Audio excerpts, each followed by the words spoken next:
Dream, నేను మీ మాధురి. ఎన్నికల వేళ ఇచ్చిన హామీ మేరకు తెలంగాణలో కాంగ్రెస్ ప్రభుత్వం 2 లక్షల రైతు రుణమాఫీ పథకం అమలు చేస్తోంది. మొత్తం 3 విడతల్లో రైతుల ఖాతాల్లో డబ్బులు జమ చేశారు. 31,000 కోట్లను రైతుల అకౌంట్లో జమ చేసినట్లు సర్కార్ వెల్లడించింది. అయితే కొందరు రైతులకు అర్హతలు ఉన్నా రుణమాఫీ వర్తించలేదు. రేషన్ కార్డు లేకపోవడం, ఆధార్ కార్డులో తప్పులు, పట్టాదారు పాసు పుస్తకంలోని పేరుతో సరిపోలకపోవడం వంటి కారణాలతో వారి రుణమాఫీ కాలేదు. దీంతో ఆయా రైతులు ఆందోళన వ్యక్తం చేస్తున్నారు. ఈ నేపథ్యంలో అటువంటి రైతులకు రైతు రుణమాఫీ వర్తించేలా ప్రభుత్వం కీలక నిర్ణయం తీసుకుంది. ఆయా రైతుల వివరాలు నమోదుకు రైతు భరోసా పంట రుణమాఫీ యాప్ను తెలంగాణ వ్యవసాయ శాఖ రూపొందించింది. ఈ యాప్ను ఇప్పటికే అన్ని జిల్లాల వ్యవసాయ అధికారులు, డివిజన్, మండల స్థాయిలోని వ్యవసాయ విస్తరణ అధికారులకు పంపించింది. వారు రుణమాఫీ వర్తించని రైతుల సమాచారం తెలుసుకొని యాప్లో అప్డేట్ చేస్తారు. అలా అప్డేట్ చేయాలని ప్రభుత్వం మార్గదర్శకాలను కూడా జారీ చేసింది.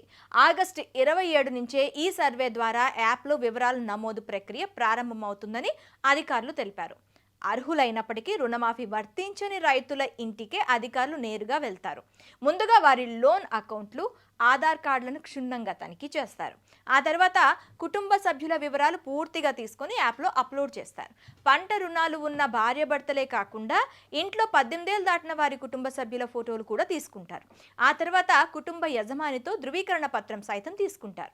అందులో యజమాని తన లోన్ అకౌంట్, సంబంధిత బ్యాంక్ బ్రాంచ్ వివరాలతో పాటు రుణమాఫీ కోసం కుటుంబ సభ్యుల వివరాలను తాను ఇష్టపూర్వకంగా రాసి ఇస్తున్నట్లు పేర్కొంటూ సంతకం చేయాల్సి ఉంటుంది. అందులోనే ఫోన్ నెంబర్ కూడా జత చేయాలి. వీటిని ధృవీకరిస్తూ గ్రామ కార్యదర్శి అటెస్టేషన్ చేయాలని వ్యవసాయ శాఖ అధికారులు ఆదేశాలు జారీ చేశారు. 2 లక్షలకు పైగా రుణాలు ఉన్న రైతులకు కూడా రుణమాఫీ చేస్తామని ప్రభుత్వం ప్రకటించింది. ఈ మేరకు ఆయా రైతుల నుంచి అదనపు మొత్తాల వసూలు చేయాలని వ్యవసాయ శాఖ ఇప్పటికే బ్యాంకులకు లేఖ రాసింది.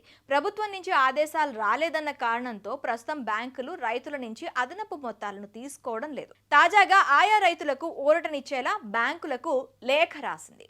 అయితే అదనపు మొత్తాలు బ్యాంకుల్లో చెల్లించని వారికి ఇప్పుడు రుణమాఫీ చేసేది ఇంకా వెల్లడించలేదు. మరోవైపు రైతు రుణమాఫీ ప్రక్రియపై విపక్ష బీఆర్ఎస్ నేతల విమర్శలు కొనసాగుతున్నాయి. అన్ని రకాల వడ్లకు బోనస్, రైతు భరోసా వచ్చేంత వరకు, రైతు రుణమాఫీ పూర్తి అయ్యే వరకు తమ పోరాటం ఆగదని మాజీ మంత్రి హరీష్ రావు అన్నారు. 2 లక్షల కంటే ఎక్కువ రుణం ఉన్న రైతులకు బేషరతుగా 2 లక్షలు చెల్లించాలన్నారు. రైతు రుణమాఫీ పూర్తిగా చేసే వరకు సీఎం ప్రమాణం చేసిన అన్ని ఆలయాలకు, చర్చలకు వెళ్తామని హెచ్చరించారు. ఇకపోతే రైతులందరికీ రుణమాఫీ జరిగే వరకు తమ పోరాటం ఆగదని, రైతుల పక్షాన నిలబడి పోరాటం చేస్తామని హరీష్ రావు పిలుపునిచ్చారు.